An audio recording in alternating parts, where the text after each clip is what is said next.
अब defence exam crack करना हुआ और भी आसान। त्रिशूल डिफेंस एकेडमी लेकर आए हैं बिल्कुल ही एडवांस लर्निंग ऐप। तो आज ही ज्वाइन करें और स्टार्ट करें अपनी ऑनलाइन क्लासेस। जय हिंद बच्चों, आप सभी लोगों का क्विक रिवीजन वीडियो सेशन में स्वागत एवं वेलकम है। बच्चों, आज का जो टॉपिक है वो है सुप्रीम कोर्ट या सर्वोच्च न्यायालय। तो सुप्रीम कोर्ट या सर्वोच्च न्यायालय के बारे में हम लोग क्या करेंगे, बात करेंगे। जैसे कि आपको पता है कि जुडिशरी जो है एक जस्टिस करने वाला इंस्टीट्यूशन है, एक न्याय प्रदान करने वाला एक संस्था है, ठीक है। और भारत में अगर आप जुडिशरी सिस्टम को देखिएगा तो आपको 3 लेवल पे जुडिशरी मिलेगा। एक जो है डिस्ट्रिक्ट लेवल पे, डिस्ट्रिक्ट कोर्ट आपको, उसके बाद मिडिल लेवल पे जाएंगे स्टेट के लेवल पे हाई कोर्ट, और सेंट्रल लेवल पे या अपर लेवल पे जाएंगे तो आपको मिलेगा सुप्रीम कोर्ट, सर्वोच्च न्यायालय। जो न्याय पाने का एक तरीका, पैटर्न बनाया गया है वो सबसे पहले डिस्ट्रिक्ट कोर्ट में। डिस्ट्रिक्ट कोर्ट के डिसीजंस के द्वारा अगर आप सेटिस्फाइड नहीं हैं तो उसके डिसीजंस के अगेंस्ट में आप हाई कोर्ट जा सकते हैं, और हाई कोर्ट के द्वारा दिए गए डिसीजन से भी अगर आप सेटिस्फाइड नहीं हैं तो आप जो है सुप्रीम कोर्ट का दरवाजा खटखटा सकते हैं।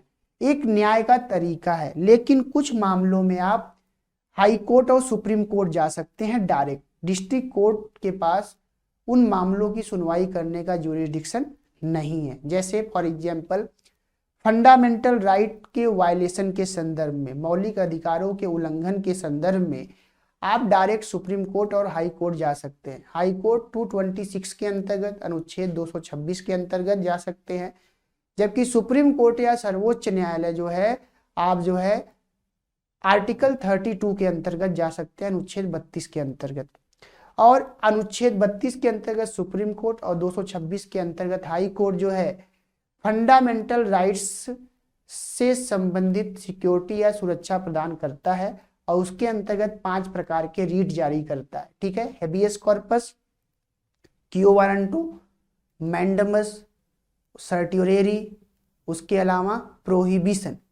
तो देखिए, क्यो वारंटो का मतलब है टू हैव अ बॉडी, बंदी बनाए गए व्यक्ति को सशरीर प्रस्तुत करना ही जज के सामने क्यो वारंटो है। मैंडमस, मैंडमस का मतलब होता है वी कमांड।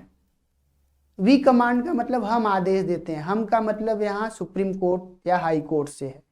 सुप्रीम कोर्ट या हाई कोर्ट का जो जज है जब मैंडमस जारी करता है तो पब्लिक सर्वेंट या जो सार्वजनिक पदों पर बैठे लोग या गवर्नमेंट कर्मचारी होते हैं उनको आदेश देता है कि वह अपने अधिकारों या अपने कर्तव्यों को सही तरीके से इम्प्लीमेंट करें। उसके अलावा क्यो वारंटो, क्यो वारंटो का मतलब है what is your authority. Supreme court या हाई कोर्ट पब्लिक सर्वेंट से पूछता है कि आपके अधिकार क्या है, व्हाट इज योर अथॉरिटी। उसके अलावा प्रोहिबिशन का मतलब है टू बी फॉरबिड, एंड सर्टियोरेरी का मतलब है टू बी सर्टिफाइड। तो सर्टियोरेरी और प्रोहिबिशन जो है ये सबऑर्डिनेट कोर्ट के संदर्भ में जारी किया जाता है। तो इस प्रकार बच्चों, तो चलिए सर्वोच्च न्यायालय सुप्रीम कोर्ट से संबंधित जो है टॉपिक को हम लोग फटाफट रिवाइज करते हैं, ठीक है। सबसे पहले सुप्रीम कोर्ट ऑफ इंडिया, सर्वोच्च, भारत का सर्वोच्च न्यायालय, यह जो है पार्ट 5 में है। अगर आपसे पूछा जाए कौन से पार्ट में है तो पार्ट 5 में है, 5 में। उसके अलावा इसके लिए आर्टिकल जो दिए गए 124 से 147 तक, 124 से 147 तक, ठीक है। चलिए पहला पॉइंट, सुप्रीम कोर्ट 28 जनवरी 1950 को बना, ठीक है, एक फेडरल कोर्ट के रूप में। और यह जो है दिल्ली में है। कहाँ पे है? दिल्ली में है। उसके अलावा इसके और भी बेंचेज अलग अलग स्थानों पर बनाए जा सकते हैं, ठीक है। देखिए, सबसे पहले अगर सर्वोच्च न्यायालय भारत में आप देखेंगे तो अंग्रेजों के समय 1773 में 1773 के रेगुलेटिंग एक्ट के अंतर्गत, किसके अंतर्गत? रेगुलेटिंग एक्ट के अंतर्गत कलकत्ता में सुप्रीम कोर्ट का स्थापना किया गया था। 1773 में रेगुलेटिंग एक्ट के अंतर्गत 1774 में किया गया था, ठीक है। लेकिन आफ्टर इंडिपेंडेंट 1947 के बाद 28 जनवरी 1950 को फेडरल कोर्ट के रूप में सुप्रीम कोर्ट को स्टैब्लिश किया गया दिल्ली में। ठीक है, next, it is the apex court of justice in India. Bharat का ये सबसे सर्वोच्च न्यायालय है। Having a chief justice plus not more than 33 other जजेस।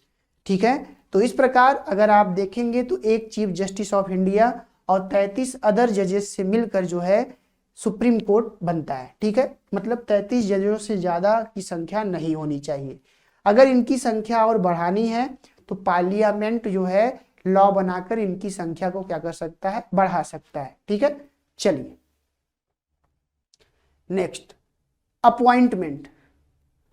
अपॉइंटमेंट के बारे में अगर आप आएंगे तो इनको अपॉइंट प्रेसिडेंट करता है। कौन अपॉइंट करता है? इनको नियुक्त जो है प्रेसिडेंट करता है।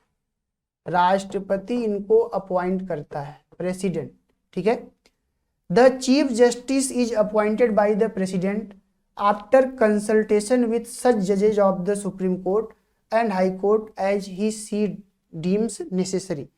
देखिए, सबसे पहले आप ये समझिए कि सुप्रीम कोर्ट के जजेस को राष्ट्रपति अपॉइंट करता है, लेकिन उनका नाम राष्ट्रपति के पास कौन भेजता है? तो एक कोलेजियम व्यवस्था है, कोलेजियम सिस्टम है। उस कोलेजियम व्यवस्था के अंतर्गत उन कैंडिडेट का नाम प्रेसिडेंट के पास भेजा जाता है और प्रेसिडेंट उनमें से जो है उन नामों में से जजेस के, सुप्रीम कोर्ट के जजेस के रूप में उनको अपॉइंट कर देता है। ठीक है, नेक्स्ट चलते हैं। क्वालिफिकेशन, सुप्रीम कोर्ट का जज बनने के लिए क्या क्वालिफिकेशन है? तो सबसे पहले सिटीजन ऑफ इंडिया। दूसरी बात, वह जो है 2 या अधिक हाई कोर्ट में 5 वर्षों तक जज के रूप में काम कर चुका हो। 5 वर्षों तक, 5 years तक जज के रूप में क्या कर चुका हो, काम कर चुका हो।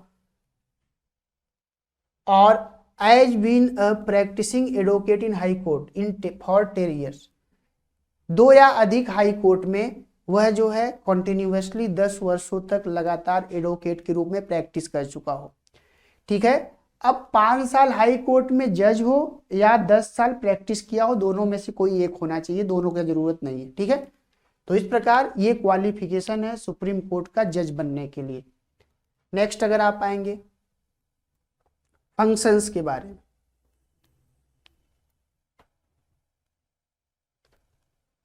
यह उच्च न्यायालय से दीवानी और आपराधिक मामलों की कुछ अपीलों की सुनवाई करता है। यह केंद्र सरकार और राज्यों के बीच विवादों की सुनवाई करता है।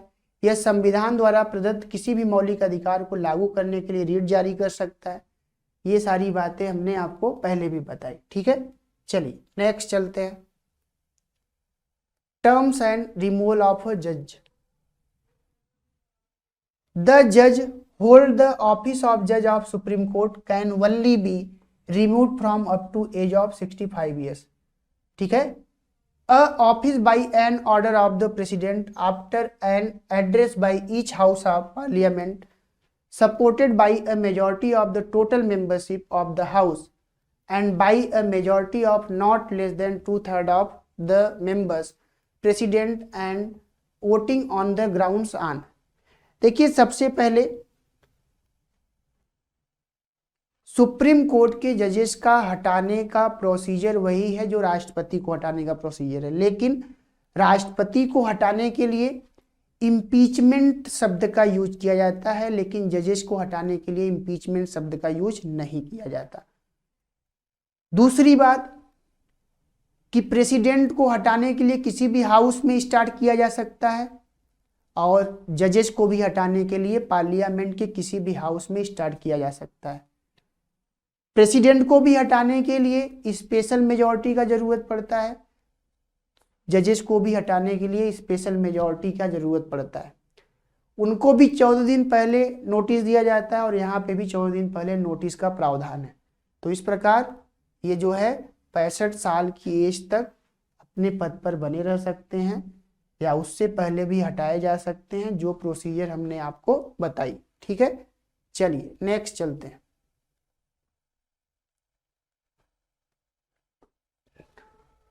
Term and removal of a जज। टर्म के बारे में सबसे पहले रिमूवल किस आधार पे हटाया जा सकता है, प्रूव्ड मिसबिहेवियर, उनका दुर्व्यवहार क्या हो जाए, साबित हो जाए, मिसबिहेवियर प्रूव हो जाए।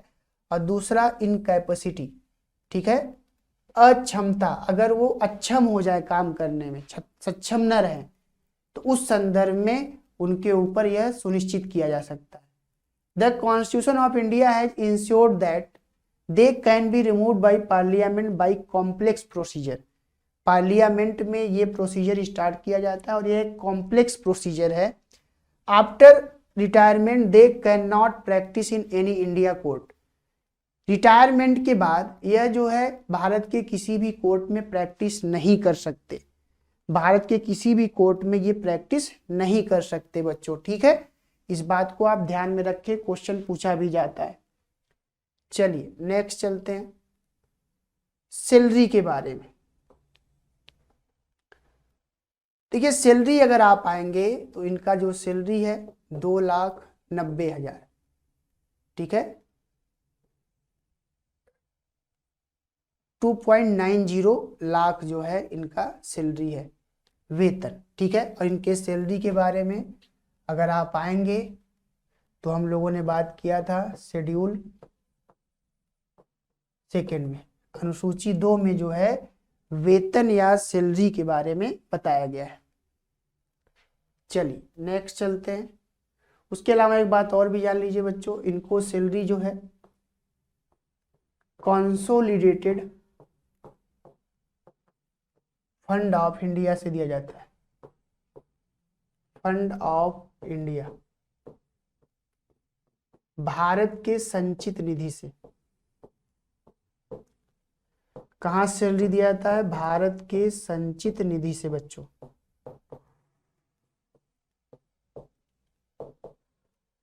भारत के संचित निधि से, कंसोलिडेटेड फंड ऑफ इंडिया से इनको सैलरी दिया जाता है।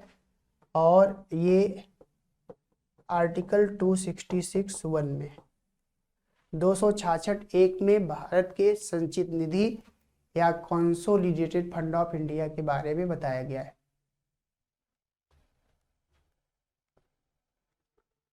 नेक्स्ट चलते हैं बच्चों,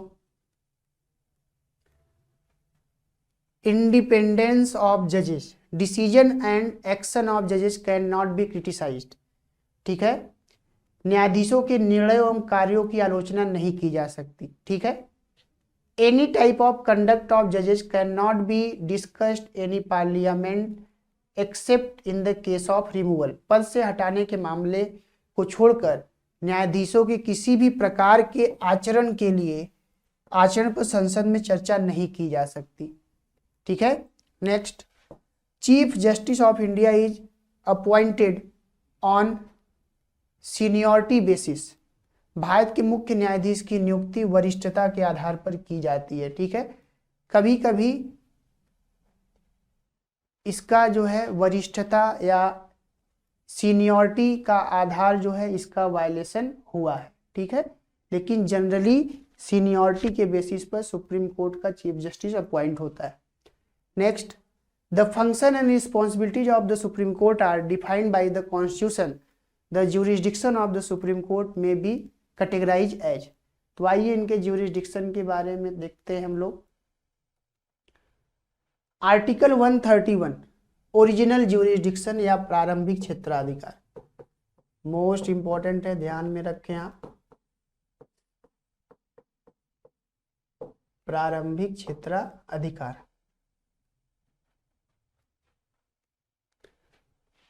original jurisdiction, disputes between the government of India and one or more states।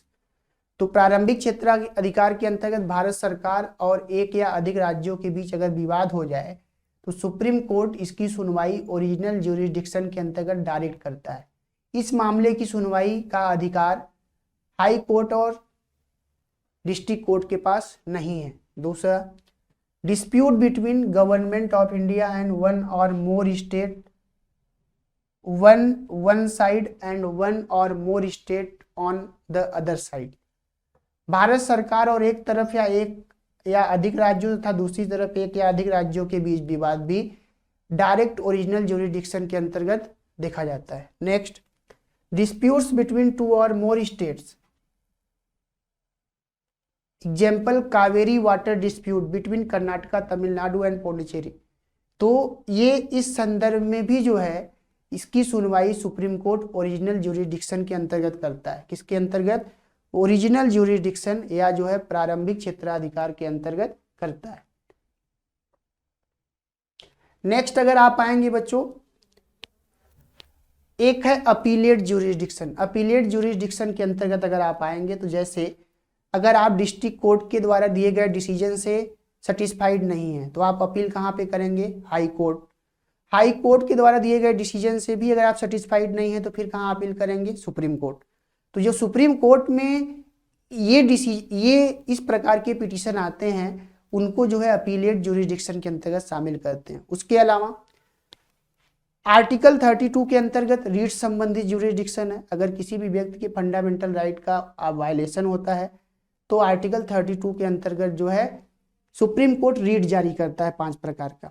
और उसके अलावा एडवाइजरी ज्यूरिसडिक्शन आर्टिकल 143 के अंतर्गत, जिसके अंतर्गत यह बताया गया है कि भारत के राष्ट्रपति किसी संवैधानिक मुद्दे पर सुप्रीम कोर्ट से एडवाइस ले सकते हैं, लेकिन एडवाइस देने के लिए न तो सुप्रीम कोर्ट और एडवाइस मानने के लिए न तो प्रेसिडेंट दोनों बाध्य नहीं है। तो इस प्रकार बच्चों आज के इस क्लास में हम लोगों ने सुप्रीम कोर्ट से संबंधित टॉपिक को जो है रिवाइज किया। ठीक है, उनके क्वालिफिकेशंस के बारे में, उनके अपॉइंटमेंट के बारे में, कब इस्टेब्लिश हुआ, सबसे पहले कब बना, ठीक है, उसके अलावा टर्म के बारे में, रिमूवल के बारे में, ज्यूरिसडिक्शन के बारे में। ठीक है बच्चों, तो आज की क्लास में हम लोग इतना ही बात करेंगे। नेक्स्ट वीडियो में हम कुछ नए टॉपिक के साथ आपके सामने फिर से क्विक रिवीजन वीडियो लेके आएंगे। तब तक के लिए थैंक यू एंड जय हिंद बच्चों।